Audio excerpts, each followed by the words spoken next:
came out, and he just had fire in his eye. I can't explain it. Coach Rathman came up to me on the sideline and said, Nyheim is on fire. And I said, leave him in. I said, leave him in. We'll just give him a break when he needs a break, but let's ride it. He came out ready to play, and he always does. But every now and then, you know how it is. You're in the zone. You got a little extra juice, and Nyheim had that today. So looked great out there. That was Colts coach Frank Reich talking about the decision to trust our next guest with the football over and over and over again last night. Here he is, one day after his 24th birthday, Colts running back Nyheim Hines. First of all, happy birthday. Second of all, congratulations on the great performance last night. Third of all, welcome to the program. How are you? Well, thank you for having me on. I'm honored. Had a great game and a great week so far. So thank you for having me on. Well, you've had a couple of great performances recently, 2 touchdowns in 2 different games. Let's talk about last night, though, and let's go bigger picture since it was your birthday. Other than giving yourself the gift of 2 touchdowns, what was the best present Nyheim Hines got for birthday number 24? Just a win, a big divisional game. The Colts, we don't have as many primetime games as other teams, so the fact that we got to play on primetime against a divisional team and come out with the win regardless of my performance, that's big to me. I love to play football. Nobody plays to lose. So really just happy to go out there in a hard, tough game, a divisional battle, and win. Does that become a little bit of a chip on the shoulder type thing in the locker room? Hey, we don't get respected. We're not in prime time. Why not us? Is that a factor in getting yourself fired up for a game like that? No, not really. I know I actually saw something on Twitter maybe like a couple months ago that we have the lowest percentage of primetime games at home, but it's something actually in the locker room we don't talk about at all. The respect or chip on the shoulder, we don't really talk about that. We got to play who we have to play when it is. So if it's at 1 o'clock, Monday, Tuesday, Wednesday, Thursday, you line the ball up, the Colts are going to be ready to play. So we really don't care about the prime time and all that stuff. Speaking of Twitter, I was creeping on your page, as the kids would say, as you would say, since you're actually younger than my son, and I learned the term from him. You have a picture of the Welcome to Garner, North Carolina sign, and it says at the very top, home of 2011 American Idol winner Scotty McCreery. When is that going to be taken off? And it's going to say home of Nyheim Hines.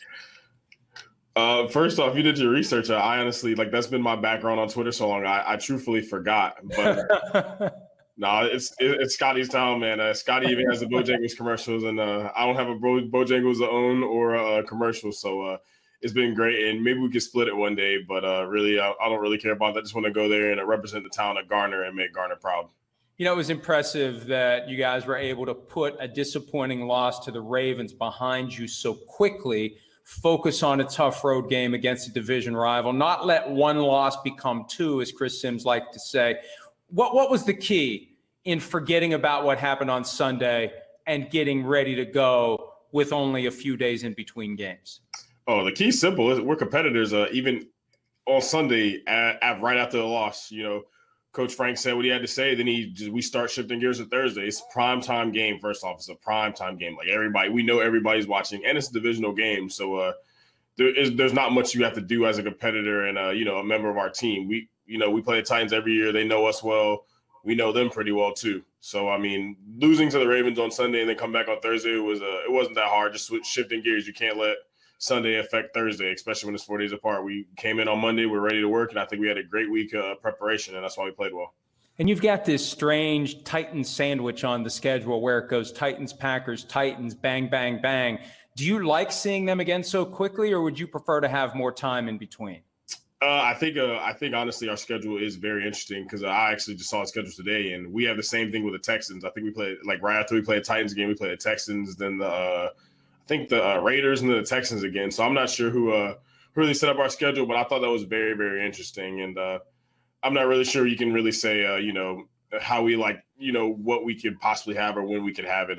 You play who's on the schedule that weekend. Shoot, they have to get ready to play us again too. So, it's going to be another competition, and we're going to put this behind us. And, 2 weeks from now, we're going to forget about this game. We might try to use it for motivation and energy, but that's going to be a whole different game. We were talking a little bit before you got started. You said you're a little sore, but hey, Thursday night football, you get some break on the back end. And, I've over the years gotten mixed signals from players about whether they don't like Thursday football or whether they do like it. And the guys who do like it focus on the fact that we don't work as hard as a normal practice week. Yeah. And then when the game's done, we got 10 days until the next one. Which camp do you fall in? I'm truthfully not sure which one I fall in because, it's pretty cool not to practice all week and, have that walkthrough. But, Thursday, you're still feeling it. But especially with COVID not being able to go home, it's been, I'm still going to be in Indy the entire weekend. But I'm not really sure which camp to fall on. I mean, truthfully, Thursday night games are hard to play in because it's a quick turnaround, but it's prime time. So, you get the best of both worlds. When you had something else going on last night, as displayed in the clip that was played before we got started, Coach Rathman went to Coach Reich and said, "This guy's got a fire in his eyes. He's got it tonight." What was it about you last night? Could you feel that there was something going on inside you that was going to empower you to have the kind of performance you did? I can't really say I had any look in my eye or any fire. Went out there and made the most of the opportunity. And every week, that's how it is. We go with the hot hand. So one week it may be me, the next week it may be Jordan or JT. So made the first 2 runs I had out there were some pretty good runs, and I was like, wow. So there's opportunity tonight, and really it's just going out there and capitalize on your opportunity. If I'm in, you got to be right on every play, and that's how Coach Rathman teaches us, and that's how you are. We got to be right for field, we got to be right in protection, right with our eyes, and right with our technique and discipline. So I tried to do that, and they just rode the high hand. So I was happy the Lord allowed my body and allowed my body in the line just to hold up the entire game and come out with a win.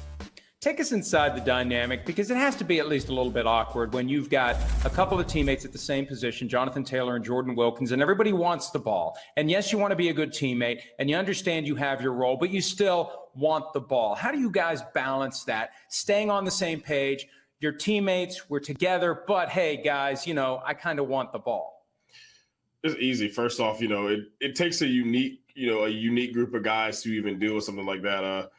First of all of us are we're very unselfish and selfless. We want to do what's best for the team and to help this team win. So that's the first thing. And then really after that, it's just how it works. We just have to, be ready, and you have to stay ready so you don't get ready. So you have to get ready. Sometimes even in practice, we may not even know who the hot hand is. It just sometimes you could practice something all week and then you may or may not be in. So it's really just, just having the discipline and, having the mental, stability to stay in there. And I think with that, it's just really, really big for us just to keep pushing and keep going forward, because we don't know who the high hand is going to be. But we know when we're playing well, this offense is moving. We got play action passes behind it. And, we got a bunch of great receivers out wide who can make plays too.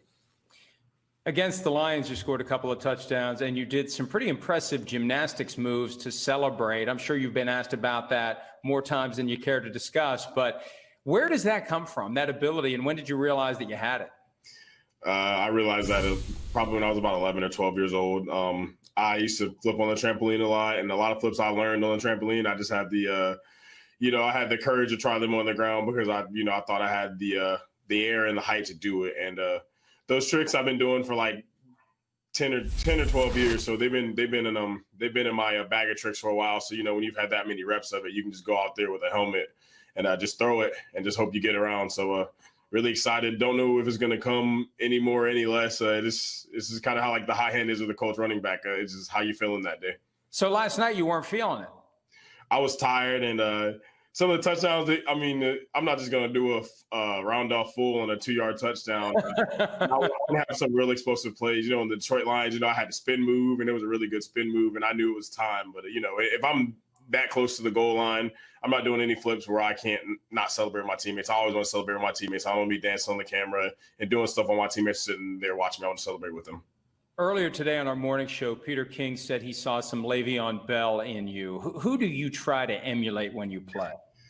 Not because I really say I try to emulate anybody. I watch a lot of film, and I see a lot of great running backs. I love watching Le'Veon. Even watching Marlon Mack the past 2 or 3 years, she's helped me, learn to set up blocks and learn things about the nuances of, running the ball. And growing up, I used to love Barry Sanders and Ward Dunn. So it's been, I've watched a lot of great running backs and even Darren Sproles. So really just probably a mosh pit of guys I love to watch.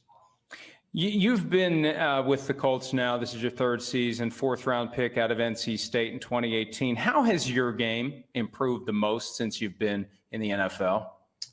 I think just the confidence. At first maybe I didn't see something, and go with it all the way. But I think it just comes with the reps and just the preparation that I have. I think I've spent a lot of time just preparing for every moment, and visualization has been really big for me. I visualize a lot of plays before they happen, visualize a lot of things that could possibly go right or wrong in the play. So when they come to me, it's not like it's a surprise. Even the first Detroit touchdown I had, the spin move, in practice, I already visualized and I already knew I was going to have to make some guy miss. I actually thought I was going to make two guys miss. So when T.Y. threw the block and it was only one guy, it was even a better play because it was less than I expected. So if you prepare for the worst, you can expect the best. You guys have some great players on your team on both sides of the ball, and you've got some just football players, guys that are rough and tough and go out and do what needs to be done. So let me give you this hypothetical. You're heading down a dark alley, and you know that there's some bad guys down there that mean you potential harm physically. Give me 3 teammates you want to take with you down that alley. Quentin Nelson, DeForest Buckner, Big Grover Stewart. There you go. The bodyguard right there.